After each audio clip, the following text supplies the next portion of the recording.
몇 페이지부터 31페이지인가요?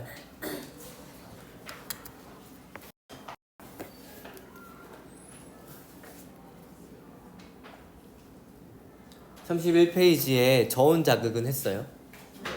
고온 자극부터 하면 돼요.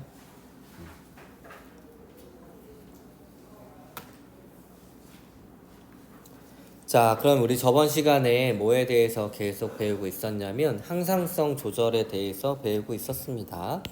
항상성은 몸의 상태를 항상 일정하게 유지하려는 건데 신경계랑 내분비계가 같이 작용을 합니다. 그 다음에 삼투압, 그 다음에 체온, 혈당량, 삼투압 등의 항상성 유지의 중추는 사이뇌, 시상하부였어요. 그리고 호르몬의 특징들에 대해서 배웠었고 호르몬이 어떤 기관에서 뭐가 나오고 기능은 무엇인지 그래서 여기 밑줄 친 것들은 기본적으로 알고 있어야 하니까 잘 기억하고 있으면 됩니다. 외우고 있어요? 시험 범위 넓으니까 시간 될 때 조금씩 외워두고 있으면 됩니다. 그 다음에 내분비계 질환에 대해서 했었고 항상성 유지의 원리는 음성 피드백과 기량작용이 있었습니다. 음성 피드백은 결과가 원인을 억제하는 거, 기량작용은 하나의 기관에 서로 다른 두 효과가 작용해가지고 조절하는 것을 의미를 합니다. 음성 피드백의 대표적인 예시 타이록신, 요거 티록신 전부 다 타이록신으로 바꿔주면 돼요. 알겠죠? 타이록신의 분비 조절인데 시상하부에서 TRH가 나오게 되면 뇌하수체 전엽에서 TSH 분비가 촉진이 되고 TSH의 분비가 촉진이 되면 갑상샘에서 타이록신의 분비가 촉진이 됩니다. 타이록신이 나오게 되면 다시 뇌하수체 전엽과 시상하부로 가가지고 TRH와 TSH 분비를 억제합니다. 이런 식으로 결과가 원인을 억제하는 음성 피드백에 의해서 조절이 됩니다. 자, 체온 조절. 우리가 체온, 그 다음에 혈당량, 그 다음에 삼투압 조절에 대해서 배울 텐데, 저번 시간에 체온 조절에 대해서 배웠었어요. 체온 조절. 저온 자극이 왔을 때, 사인의 시상하부에 의해서 교감신경이 활성화됩니다. 그러면 열 발산량 감소시키기 위해서 피부 근처 혈관을 수축시키고, 잇모근을 수축시키고, 땀 분비를 억제시킵니다. 그 다음에 심장 박동도 촉진을 시키고 교감신경이 부신 속질에 있는 에피네프린의 부신 속질을 계속 자극해가지고 에피네프린의 분비를 촉진시킵니다. 그 다음에 사인의 시상하부에서 TRH, TSH, 티록신 요 과정이 쭉 진행이 되면서 간과 근육에서 물질 대사가 촉진이 되고 그래서 열 발생량을 증가시킵니다. 그 다음에 체성신경에 의해서 근육 떨림이 발생해가지고 마찬가지로 열 발생량을 증가시킵니다. 이런 식으로 저온 자극이 왔을 때 체온을 상승시키는 과정을 통해 가지고 정상 체온을 찾으려고 하는 거예요. 까지 저번 시간에 했었죠? 그러면 이제 고온 자극이 왔을 때 어떻게 되는지 보도록 하겠습니다. 자, 고온 자극이 와요. 그럼 사인의 시상하부에서 교감신경의 활성이 이제 감소를 시켜줍니다. 그러면 피부 근처의 혈관을 확장시킵니다. 그래서 우리 표면으로 혈액을 많이 보내가지고 표면에서 빨리빨리 열이 나갈 수 있게 해주는 거예요. 그래서 그림 보게 되면 수축 이완이 된 것을 볼 수가 있고 잇모근이 이완이 되고 땀 분비가 증가를 합니다. 그래서 열 발산량을 증가시키는 거고 그 다음에 사이내에서 부교감 신경의 활성을 증가시킵니다. 그럼 심장 박동이 억제가 되고 근육이 이완이 됩니다. 그래서 열 생산량, 열 발생량을 감소시켜 줍니다. 그럼 사인의 시상하부에서 또 TRH의 분비를 억제시킵니다. 그럼 뇌하수체 전엽에서 TSH 분비가 억제가 되고 갑상샘에서 타이록신의 분비가 억제가 되면서 간과 근육에서 물질 대사가 억제가 되니까 열 발생량도 감소시킵니다. 그래서 고온 자극이 왔을 때 이 두 가지를 통해 가지고 체온을 정상으로 낮추려고 합니다. 됐나요? 자, 그러면 체온 조절의 원리에 대해서 좀 자세히 알아보도록 하겠습니다. 일단은 체온 조절의 원리는 피부의 온도 수용기와 시상하부 수용기를 통한 조절이 있습니다. 피부의 온도 수용기를 통해 가지고 주변 환경의 온도를 감지를 합니다. 그래서 피부에 고온 자극이 오게 되면 고온 자극에 대한 과정이 일어나게 되고 저온 자극에 의한 과정이 오게 되면 앞에서 배웠던 저온 자극에 대한 과정이 일어나게 됩니다. 자, 시상하부의 수증기를 통해 가지고 몸 내부의 온도인 체온을 감지도 하는데 이 설정 온도라는 것이 나와요. 설정 온도는 무엇이냐면 시상하부 본인 자체가 삼는 본인이 설정한 기준이 되는 체온 조절의 기준이 되는 온도를 이 설정 온도라고 합니다. 자, 설정 온도는 시상하부 자신이 설정한 온도로 체온 조절의 기준이 됩니다. 만약에 체온이 설정 온도보다 높다라고 되면 덥다라고 인식을 해가지고 고온 자극에 대한 과정이 일어나게 되고, 만약에 이 체온이 설정 온도보다 낮다라고 판단이 되면 춥다라고 인식을 해서 저온 자극이 일어나게 됩니다. 예를 들어서 이거예요. 설정 온도를 36.5도씨로 했습니다. 근데 체온이 37도씨예요. 그러면 정상보다 높다라고 인식을 합니다. 그래가지고 고온 자극에 대한 과정이 일어나게 돼요. 만약에 설정 온도가 어떤 이유 때문인지 모르겠지만 38도씨로 됐습니다. 근데 체온이 36.5도씨예요. 그러면 우리가 보기엔 정상 체온이긴 하지만 시상하부가 느끼기에는 본인이 설정한 온도보다 낮기 때문에 춥다라고 인식을 해가지고 체온을 높이는 과정이 일어나게 됩니다.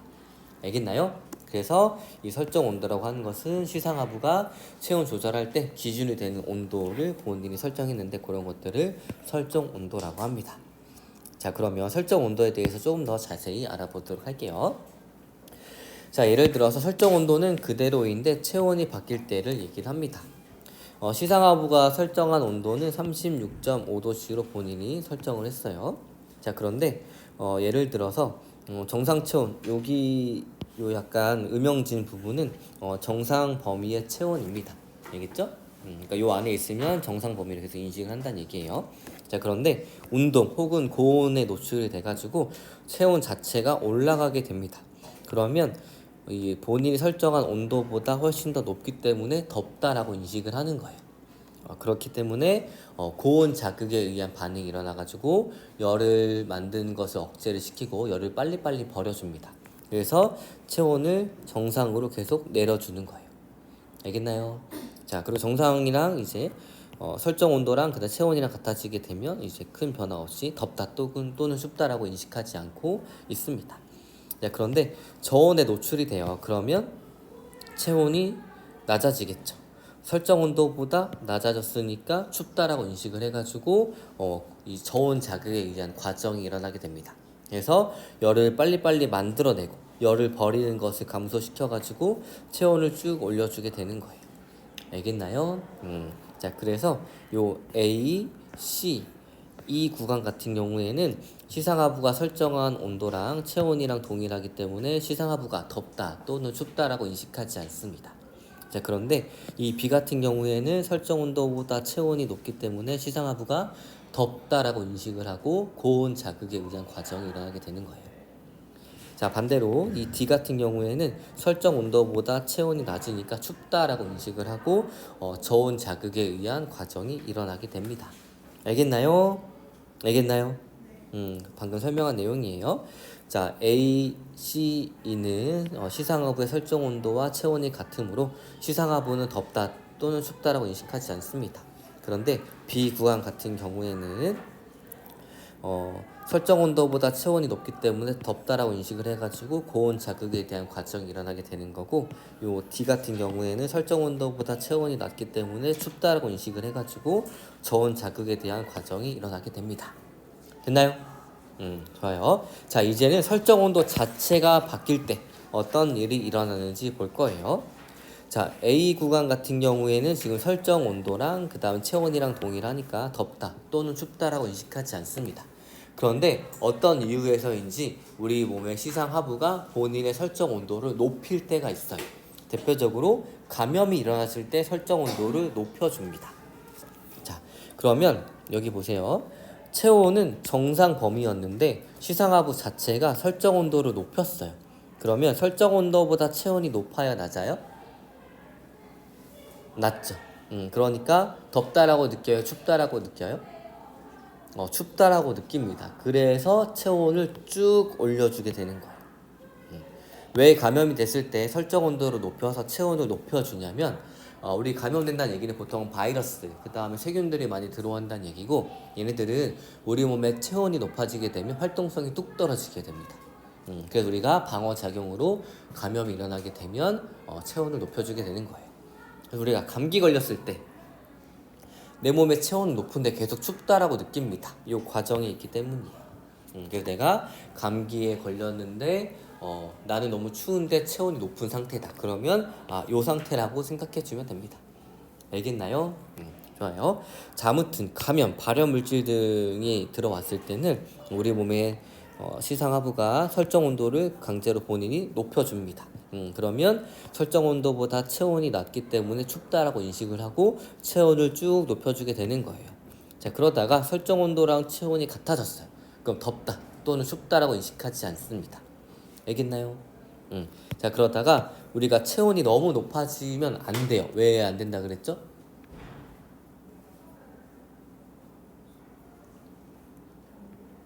단백질이 변성이 되는데, 특히 우리 몸에 있는 효소들의 주성분은 단백질이고, 얘들은 조금만 온도가 높아져도 변성이 돼서 활성이 없어지기 때문에 너무 높아지면 안 돼요.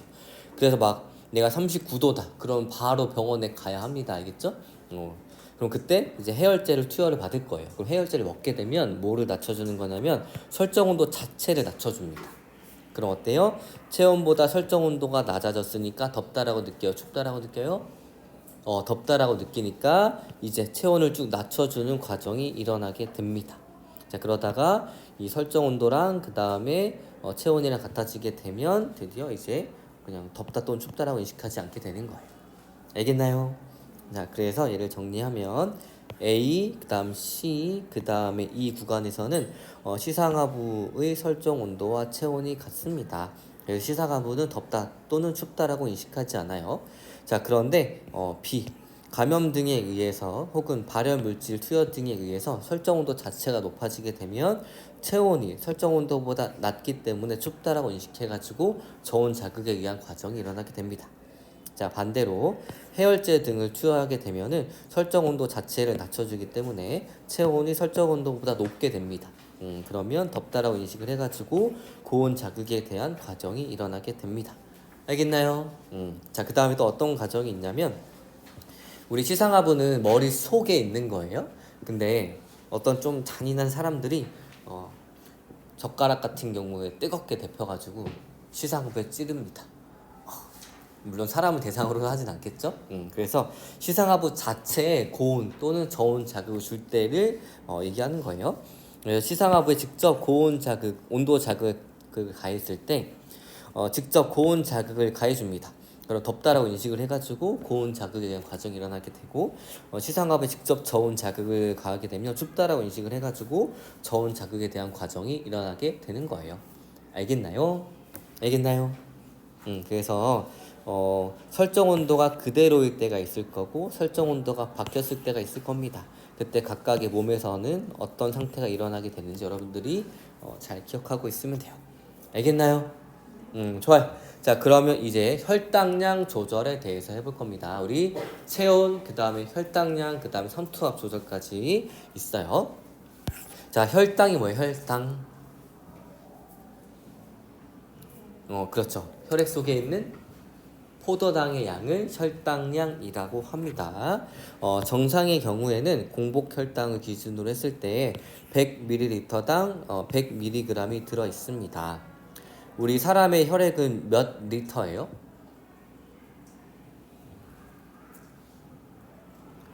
1.5리터 페트병 3개 정도 나올걸요. 한 4.5리터 정도?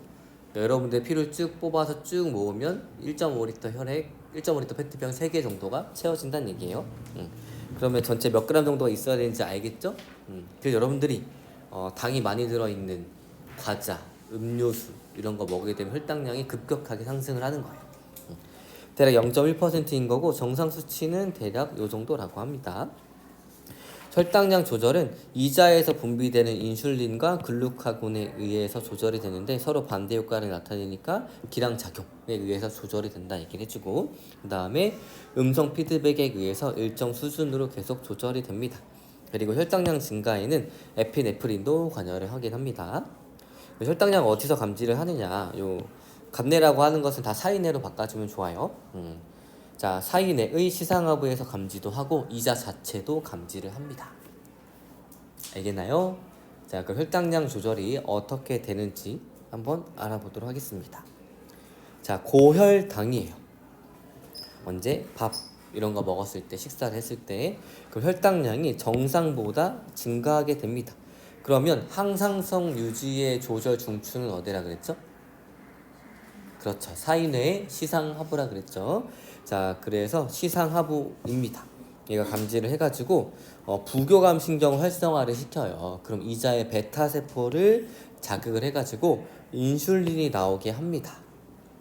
자, 인슐린은 호르몬을 혈당량을 낮추는 호르몬인데 어떻게 낮춰주냐면 이 포도당과 글라이코젠이 있어요. 이제 글리코젠이 이제 용어가 바뀌어가지고 글라이코젠으로 바뀌었는데 아무튼 이 글라이코젠은 무엇이냐면 포도당을 여러 개 연결해가지고 동물의 간이나 아니면 근육에서 저장하고 있는 형태를 글라이코젠이라고 합니다. 식물에서는 포도당을 여러 개 연결해가지고 저장하고 있는 형태가 있는데 그런 것들을 녹말이라고 불러줘요. 근데 동물에서는 글라이코젠의 형태로 저장을 합니다. 자, 그럼 글라이코젠을 만들려면 뭐가 필요해요? 포도당이 필요하겠죠. 그래서 이 글루카곤이 이 과정을 촉진해가지고 간이 포도당을 계속 흡수하게 합니다. 그래서 간은 이 포도당을 글리코젠을 계속 만들고 있는 거예요. 알겠나요? 이런 식으로 낮춰주거나 미안해요. 인슐린이 분비가 돼서 글루카곤이 아니라 다시 정리하면 인슐린이 분비가 돼서 포도당을 글라이코젠으로 계속 만들어주고 있는 거예요. 그래서 혈당량을 낮춰주는 겁니다. 자, 그리고 또 어떤 역할을 해주냐면 이 혈액 속에 있는 포도당을 인슐린이 체세포로 흡수할 수 있게 그 신호를 줍니다.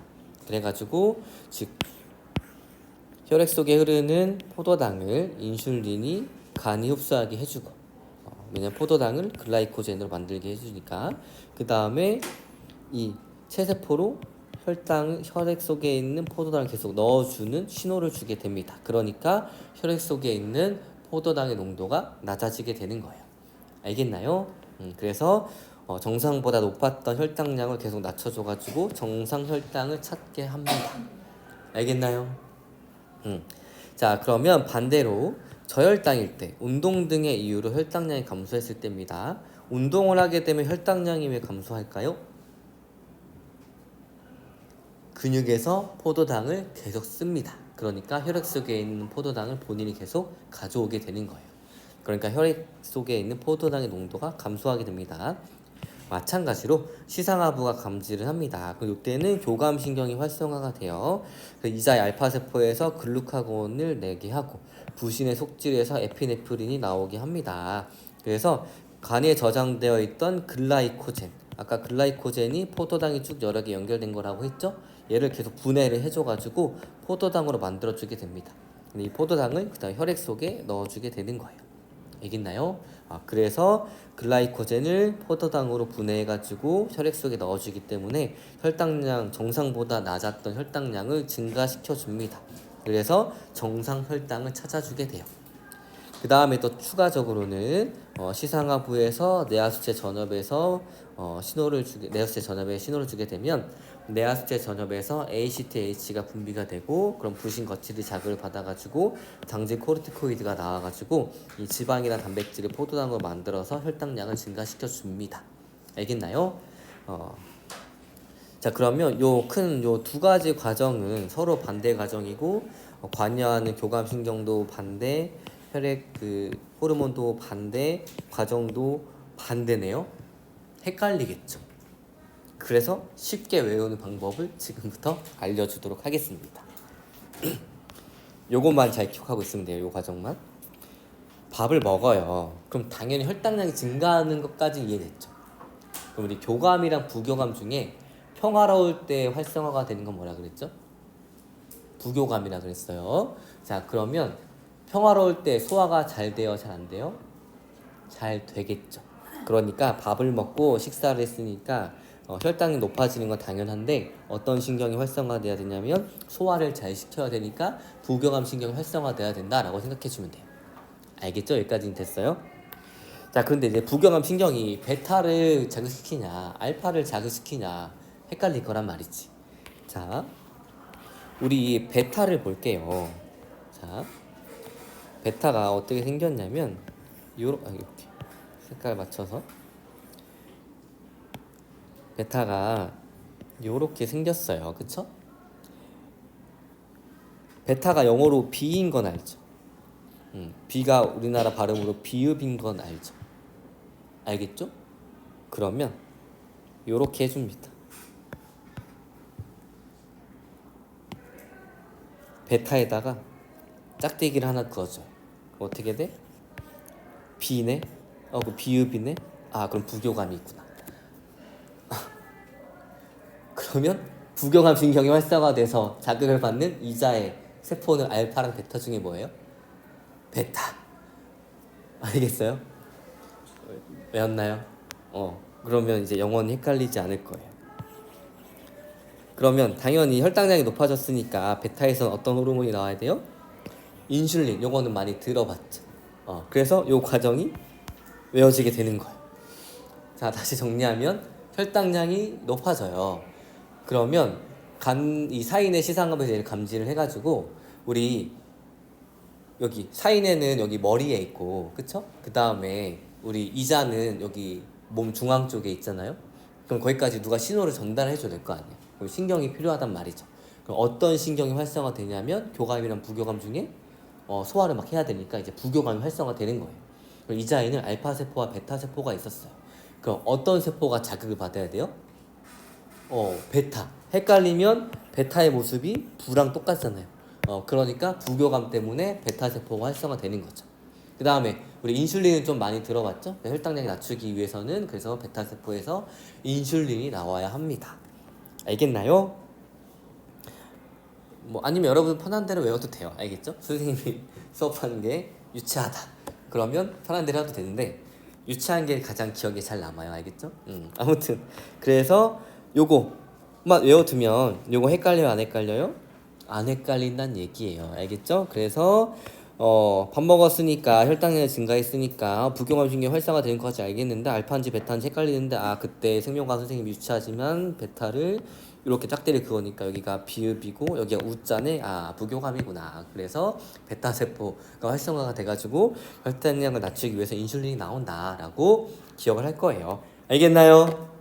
자, 그래서 요거 외우고 있으면은 요거는 충분히 할 수 있으니까 요거 하나라도 제대로 잘 알고 있으면 됩니다. 아무튼 혈당량 조절의 중추는 사인의 시상하부인 거고 인슐린과 글루카곤은 혈당량을 낮추고 혈당량을 높이는 서로 반대 과정을 통해 가지고 혈당량을 계속 일정하게 유지하려고 하고 있습니다. 알겠나요? 자, 좋아요. 그럼 그래프 과정과 그래프로 한번 다시 보도록 하겠습니다. 여기가 정상 범위 혈당량입니다. 그래서 여기 안에 있는 건 정상 범위라고 얘기를 해줄 수 있는 거고, 그리고 이제 운동을 시작했을 때, 식사를 시작했을 때 어떤 과정이 일어나는지 보도록 할게요. 정상 혈당량이었다가 운동을 시작합니다. 그러면 근육에서 혈당을 막 끌어다가 쓰기 때문에 혈당량은 낮아지게 돼요. 혈당량이 낮아지니까 이자 알파세포가 자극을 받아가지고 글루카곤을 막 만들어냅니다. 그럼 이 글루카곤이 글라이코젠을 포도당으로 분해해가지고 이 포도당을 혈액 속으로 넣어주게 됩니다. 알겠나요? 얘는 간에서 일어나고 있어요. 그래서 정상보다 낮아진 혈당량을 계속 증가시켜 줍니다. 알겠나요? 자, 그 다음에 정상 혈당 유지하고 있었다가 밥을 먹기 시작해요. 그럼 혈당량이 정상보다 높아지겠죠. 맞나요? 그러면 혈당이 정상보다 높아지니까 이자의 베타 세포가 자극을 받아가지고 인슐린이 나오게 됩니다. 인슐린에 의해서 체세포로의 포도당 흡수가 증가하고 간에서 이 포도당은 글라이코젠을 만들면서 간이 포도당을 막 흡수를 하기 시작합니다. 그러니까 혈당량이 감소하게 되는 거예요. 그래서 정상 혈당을 찾아가게 되는 겁니다. 알겠나요? 자, 근데 얘가 너무 정상보다 이렇게 확 피크를 쳐요. 이런 것도 우리는 혈당 스파이크라고 합니다. 혈당 스파이크가 생기면 어떻게 돼요? 특히 지방세포로 포도당을 많이 흡수시킵니다. 그럼 지방세포가 커져야 작아져요? 커집니다. 그럼 지방이 커지는 살이 찌게 되는 거예요. 알겠나요? 자, 그러면 운동을 했을 때 혈당량이 낮아지게 되고 밥을 먹었을 때 혈당량이 높아지게 되네. 그럼 밥을 먹자마자 걸으면 어떻게 돼요? 밥을 먹자마자 걸으면 얘가 이렇게 올라와가지고 인슐린이 많이 분비가 될 만한 것을 이렇게 낮춰줄 수 있겠죠. 그러니까 인슐린이 잘 안 나오겠죠. 농도가 낮아지니까 지방세포로 포도당이 덜 들어가겠죠. 그러니까 지방이 쪄요, 안 쪄요? 안 찐다는 얘기예요. 그래가지고 오늘부터는 밥을 먹었어요. 그럼 무슨 생각을 해야 되는 거야? 내가 밥을 먹었구나. 그 혈당량이 어떻게 돼? 높아지겠구나. 그러면 사인의 시상하 부에서 감지를 하겠구나. 그러면 어떤 세포로? 이자의 베타세포로 신호를 누가 줘요? 부교감신경. 이자의 베타세포에서 뭐가 나오겠구나? 인슐린이 나오겠구나. 그럼 간에서 무슨 일이 일어나? 혈당량을 낮추기 위해서 포도당을 글라이코젠을 합성을 시키고 있고, 그 다음에 체세포로 혈당을 막 넣어주고 있구나. 특히 지방세포로. 그러면 돼, 안 돼? 안 되겠네. 그러니까 바로 운동을 하기 시작하는 거죠. 과격한 운동 말고 계속 걸으세요. 우리 몸에서 가장 큰 근육이 어디예요? 그쵸. 다리에 있는 허벅지 근육입니다. 그래서 허벅지를 쓰는 걷기, 그 다음 계단 오르기 이런 것들 하게 되면 인슐린이 좀 덜 나와가지고 살이 덜 찔 수 있어요. 알겠나요? 그래서 내가 너무 배도 고픈데 살도 찌고 싶지 않아. 그러면 먹으면서 걸으세요. 알겠죠? 그러면 됩니다. 자, 그러면 이 혈당량 조절에 대한 그래프를 각각 보도록 할게요. 얘는 포도당 농도, 인슐린 농도, 그 다음 글루카곤의 농도입니다.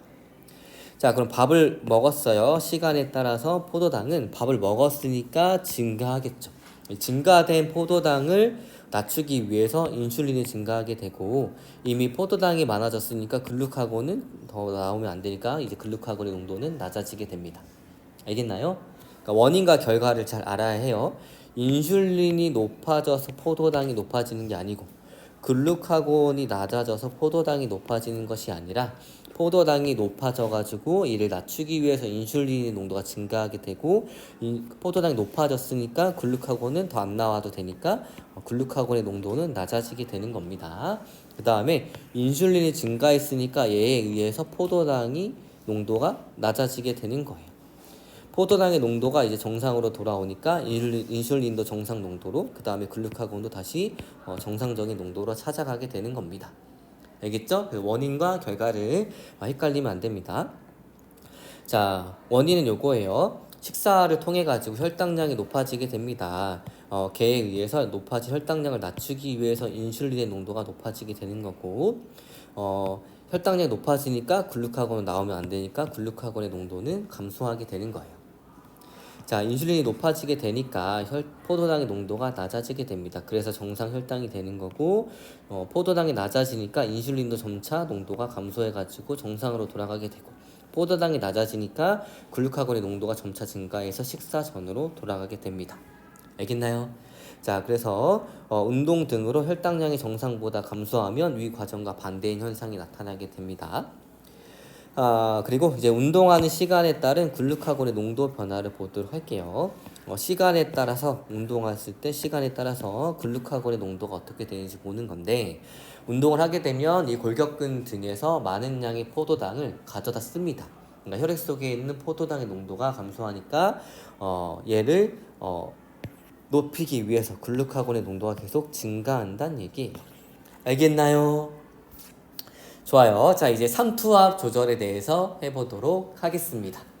자, 삼투압이 뭐예요? 삼투압. 삼투압.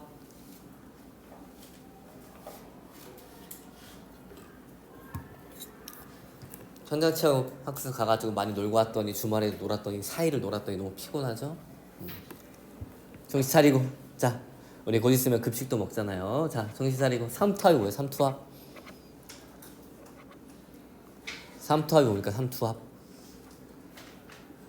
선생님 맨 처음에 그 생명과학 설명했을 때, 생명 현상의 특성에 대해서 했을 때, 항상성의 삼투압 나왔을 때, 삼투압을 좀 쉽게 요 단원에서는 우리 몸에 그렇죠, 농도라고 생각하면 된다고 했죠. 그래서 이 삼투압 조절은 어려운 것이 아니라 우리 몸 체액의 농도를 일정하게 유지하려는 것을 이제 삼투압 조절이라고 합니다. 자, 그러면 그래도 삼투압이 무엇인지 좀 과학적으로 정확히 알고 가면 좋을 거 아니에요? 자, 여러분들 그럼 삼투는 들어봤나요? 확산은 들어왔죠? 여러분들 내년에 확산과 삼투 수능에서 나올 텐데 머릿속에 잘 정리하고 있어야 돼요. 확산이랑 삼투가 뭐예요? 확산이 뭐예요? 확산. 물질이 많은 데서 적은 곳으로 이동하는 거예요. 자, 일단은 요 두 가지만 봅시다. 자, 여기는 검은색은 잉크방울, 파란색은 이제 물이라고 생각해 주면 되는데 왼쪽은 잉크방울이 많기 때문에 고농도라고 불러줍니다. 그 다음에 오른쪽은 잉크방울이 적기 때문에 저농도라고 불러줄 거예요. 여기까지 됐나요? 자, 잉크방울은 가랑 나중에 어디가 더 많아요? 가. 그러면 물질이 많은 데서 적은 데로 이동하겠죠. 이런 것들을 뭐라 불러요? 근데 확산이라는 것을 좀 더 명확하게 하려면 이제 용매와 용지를 알아야 합니다. 용매는 뭐고 용지는 뭐예요?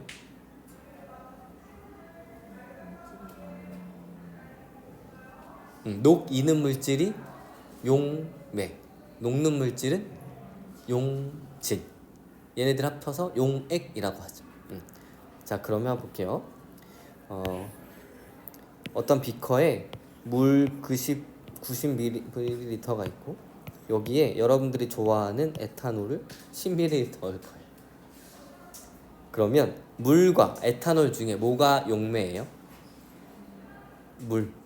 용질은 에탄올. 그럼 반대로 여러분들이 좋아하는 에탄올 90ml에 물을 10ml 넣을 거예요. 뭐가 용매예요?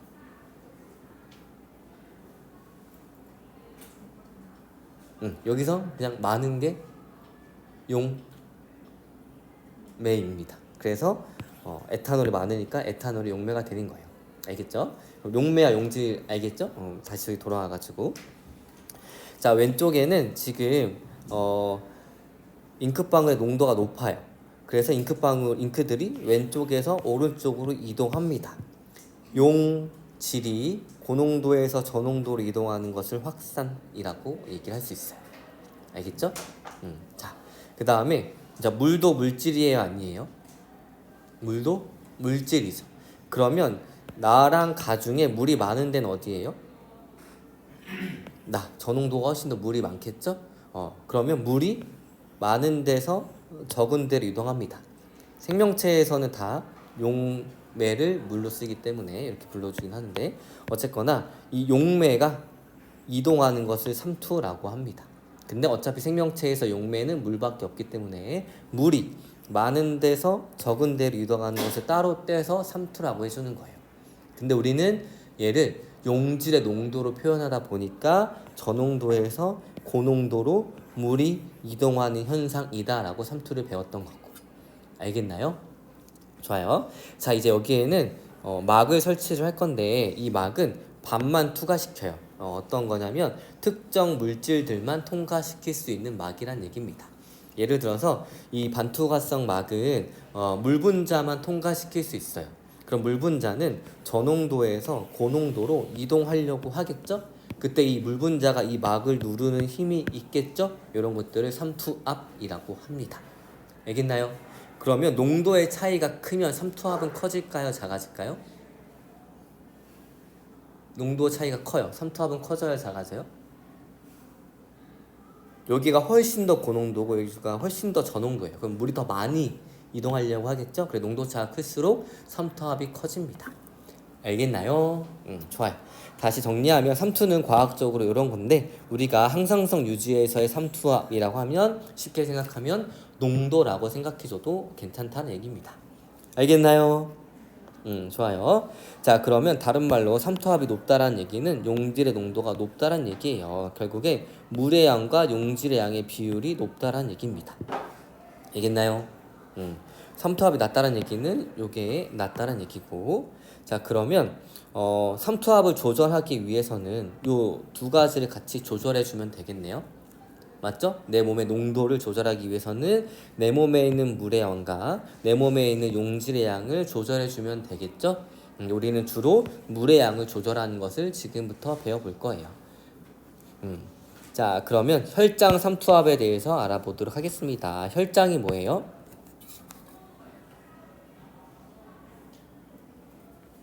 혈장.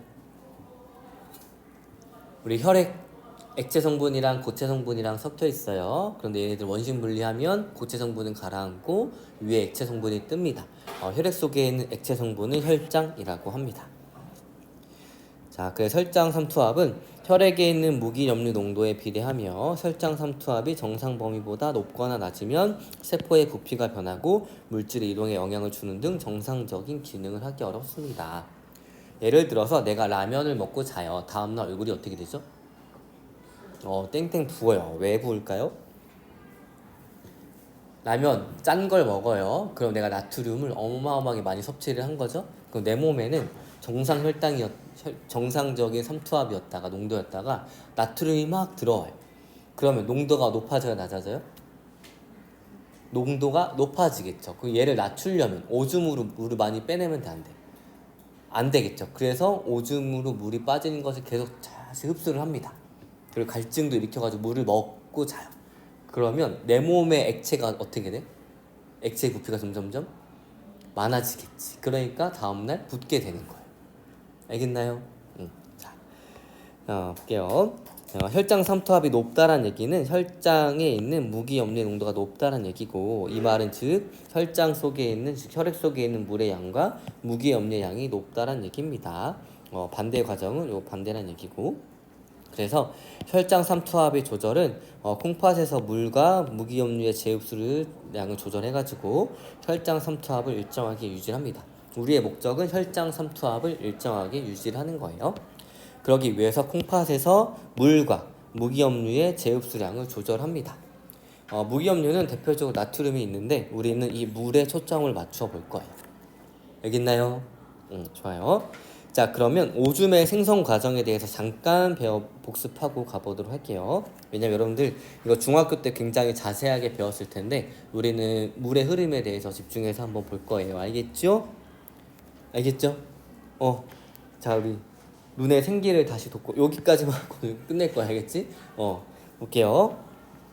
자, 콩팥으로 들어오는 혈액이 이제 콩팥 동맥을 통해서 들어오게 됩니다. 그러면 요 혈액이 사구체라는 곳을 지나게 되는데, 사구체는 실사, 그다음 구형의 모양이란 얘기예요. 즉 모세혈관이 실처럼 막 이렇게 있고 걔네들이 구형 모양으로 많이 뭉쳐 있는 곳을 사구체라고 합니다. 그래서 혈액은 여기 사구체를 통과해가지고 다시 이렇게 흐르게 돼요. 자, 요 사구체는 모세혈관으로 되어 있고, 모세혈관은 동맥, 정맥과 다르게 틈이 있습니다. 모세혈관을 이루고 있는 세포 사이사이에 틈이 있어요. 약간